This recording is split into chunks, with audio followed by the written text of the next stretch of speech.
Let me guess. It's the end of the month. You worked hard. You showed up every day. You didn't do anything crazy with your money. But somehow, you're checking your account balance like this. Okay, if I don't spend anything for the next 5 days, I'll survive.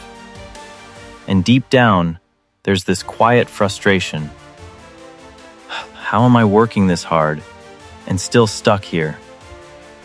Look, here's the uncomfortable truth.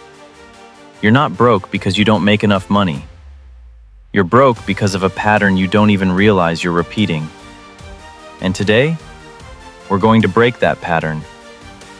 My name is Arthur, and I spend way too much time thinking about how people earn, spend, and psychologically trap themselves in financial cycles. If you're someone who works hard, but constantly feels like your money disappears before you can build anything meaningful, make sure to hit the subscribe button and give this video a thumbs up if this helps you out. Because here's the thing. Nobody teaches you how money actually works. You're taught how to earn, but not how to keep it, not how to grow it, and definitely not how to think about it. And that's where everything goes wrong. 1. The income illusion. Let's challenge the belief that's silently keeping millions of people stuck. I just need to make more money. Sounds logical, right? But here's what most people don't realize.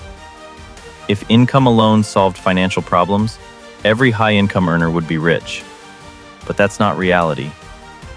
According to data from the U.S. Bureau of Labor Statistics, nearly 60% of people who earn over $100,000 a year still live paycheck to paycheck.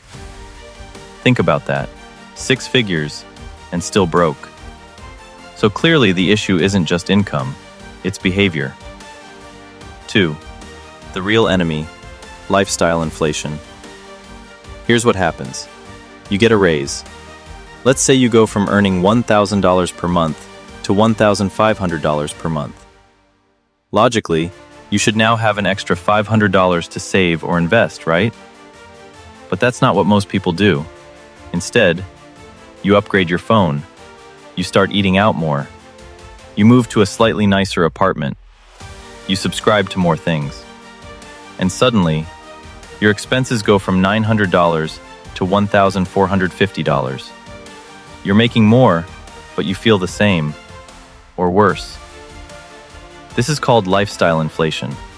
And psychologically, it feels justified, because your brain says, I deserve this. 3. The dopamine trap. Now this is where it gets really interesting. Every time you spend money, your brain releases dopamine. That's the same chemical linked to pleasure and reward. So when you buy new clothes, order food, upgrade gadgets, you're not just spending money, you're literally rewarding your brain. And your brain starts associating spending equals happiness. But here's the problem. That happiness fades fast. Researchers call this the hedonic treadmill. You feel good, then you adapt, then you need more to feel the same. It's like trying to fill a leaking bucket. No matter how much you pour in, it's never enough. 4. The math most people ignore. Let's break this down with real numbers. Let's say you spend an extra $10 every day. Just $10. That's $10 per day, $300 per month, $3,650 per year. Now, if you invested that $3,650 yearly with an average 10% return, after 10 years equals approximately $58,000. After 20 years equals approximately $209,000. After 30 years equals approximately $660,000. From just $10 a day.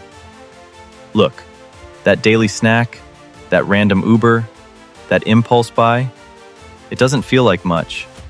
But over time, it's the difference between being broke and being financially free. 5. Why saving feels hard. Now, you might be thinking, okay, I get it. I should save more. But then you try, and it feels painful. Why? Because your brain is wired for immediate rewards, not long-term gains.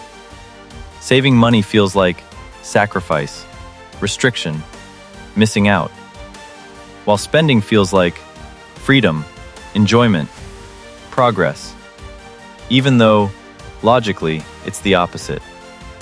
So most people choose short-term pleasure over long-term stability, not because they're lazy, but because they're human. 6. Social pressure is quietly draining you. Here's another thing most people don't realize. You're not just spending for yourself. You're spending to keep up. Your friends upgrade their phones, you feel behind.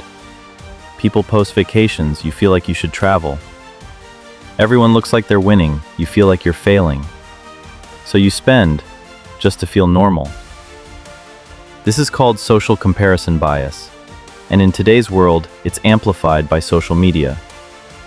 You're comparing your real life to someone else's highlight reel, and it's costing you money. 7. The "I'll fix it later" mindset. This one is dangerous. Most people think, I'll start saving when I earn more. I'll invest later. I'll figure it out eventually. But here's the truth. Later becomes never. Because habits don't magically change with income. If you can't manage $1,000, you won't manage $10,000. You'll just spend more, faster. 8. The identity problem. This is deeper than budgeting. At the core, your financial life reflects your identity. If you see yourself as someone who enjoys life now, someone who can't save, someone who is bad with money, your actions will match that identity. But wealthy people? They think differently. They don't just say, I want to be rich. They think, I'm the kind of person who builds wealth. That small shift changes everything. 9. What wealthy people do differently. Let's break this down simply. Average mindset. I'll save what's left after spending. Wealth mindset. I'll spend what's left after saving. That one shift flips your entire financial system. Instead of hoping to save, you make saving automatic. 10. The simple system that works. Here's something you can start immediately. No complicated strategy. Just this. Pay yourself first. The moment you get paid, take 20% and move it out. Not later, not if there's extra. Immediately. Automate it. Set up automatic transfers. Because willpower is unreliable. Systems are not.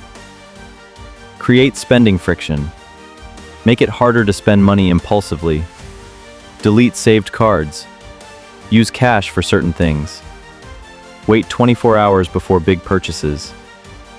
Focus on big wins. Don't obsess over small savings only. Look at rent, transportation, major subscriptions. Cutting one big expense beats cutting 50 small ones. Invest consistently, even if it's small. Consistency beats intensity. 11. The story that changes everything. Let me tell you something simple. Two people earn the same income. Person A spends everything, saves occasionally, invests rarely. Person B saves 20% consistently, invests monthly, avoids lifestyle inflation. After 10 years, Person A is still stuck. Person B has options, freedom, time, and that's the real goal. Look, this isn't about being perfect. It's about being intentional. Here's what most people don't realize. Money isn't just math. It's behavior.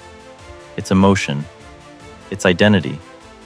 And once you fix how you think about money, everything else becomes easier. So here's what I want you to do right now. Pick one thing from this video, just one, and apply it today. Not tomorrow, not next week, today. Because your financial future isn't built in one big decision. It's built in small, consistent ones. And if this video helped you see money differently, make sure you hit that subscribe button. Because the truth is, most people will hear this and still do nothing. But if you act on it, you're already ahead. And that's where everything starts.